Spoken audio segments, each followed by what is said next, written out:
Tahimik ang gabi, pero may lihim sa bawat pader.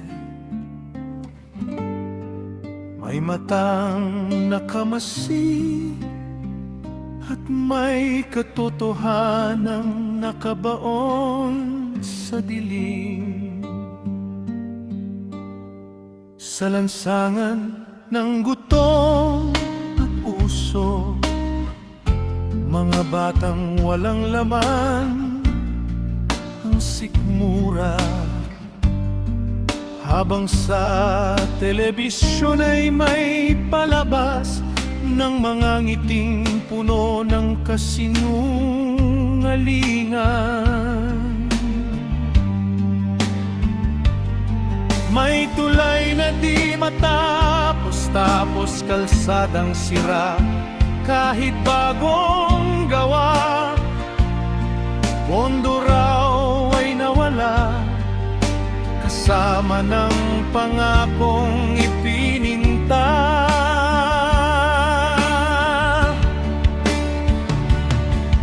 Sa likod ng matitintab na opisina, may pangalang di dapat mabanggit, at sa ilalim ng mesa ng kapangyarihan may isang itim na malatag.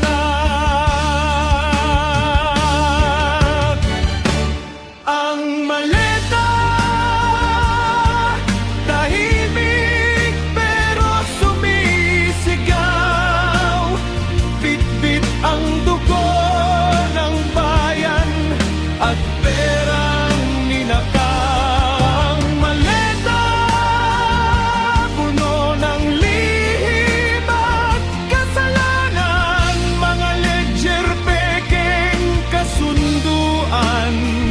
At mga pangalang di matinag ng batas.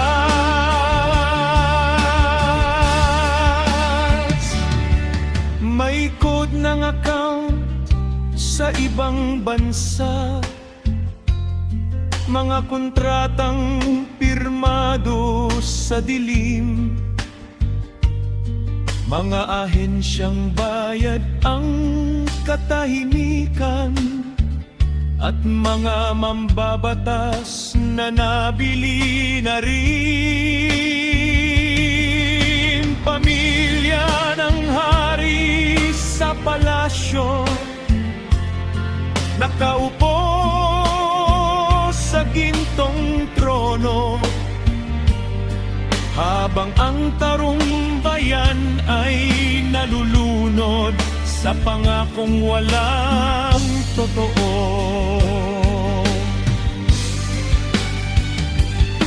Bawat pahina ay isang sugat, bawat numero ay isang sigaw, at bawat perang kanilang itinago ay kinabukasan ng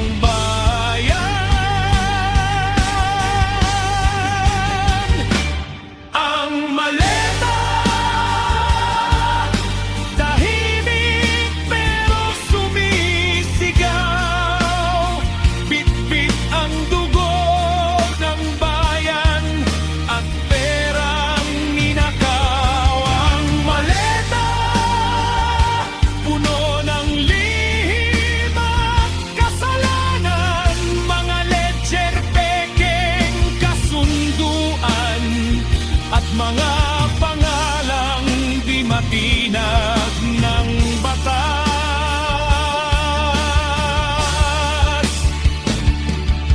Pero darating ang umaga na walang kayang magtago, kapag ang takot ay napalitan ng galit ng mga tao, at ang apoy ng katotohanan ay sisilat sa lansangan. Kapag ang bayan ay bumangon, walang sino mang magtatakaan.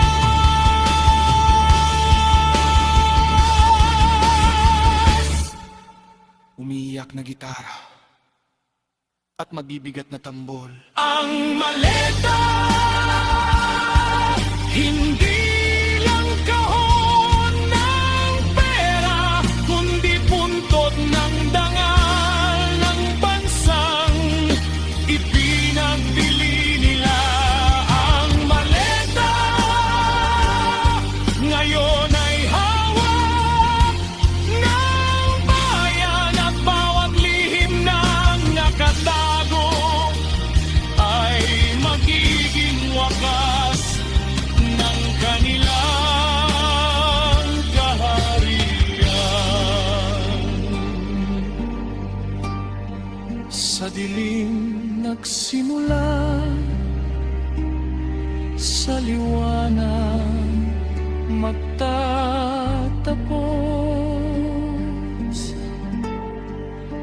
at ang bayan na minsang tahimik ay muli nang sisigaw.